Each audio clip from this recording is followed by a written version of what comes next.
নবাব সিরাজউদ্দৌলার সিংহাসনে আরোহণের ইতিহাস বাংলার ইতিহাসে খুবই গুরুত্বপূর্ণ ও নাটকীয় এক অধ্যায়। আলীবর্দী খাঁ ছিলেন বাংলার নবাব এবং তার কোনো পুত্র সন্তান ছিল না।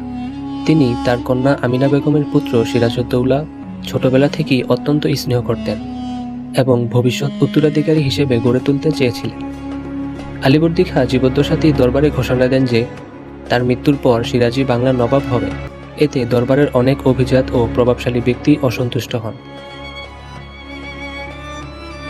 কারণ সিরাজ ছিলেন তরুণ ও অভিজ্ঞতাহীন।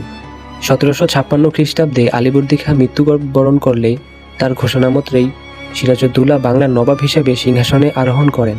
তখন তার বয়স ছিল মাত্র 23 বছর। সিংহাসনে বসার পর তিনি নবাব সিরাজউদ্দৌলা উপাধিতে ভূষিত হন। বাংলা, বিহার ও উড়িষ্যার শাসনভার গ্রহণ করেন। তবে সিংহাসনে বসার শুরু থেকেই সিরাজকে তীব্র বিরোধিতা মুখে পড়তে হয়। তার খালা ঘসেটি বেগম, সেনাপতি মির্জাপুর, ধনী ব্যবসায়ী জগৎ শেঠ প্রমুখ তার বিরুদ্ধে ষড়যন্ত্রে লিপ্ত হন। তবুও আলীবর্দী খাঁর মনোনয়ন ও রাজকীয় উত্তরাধিকারের ভিত্তিতেই সিরাজউদ্দৌলা বৈধভাবে বাংলার নবাব হিসেবে সিংহাসনে বসেন।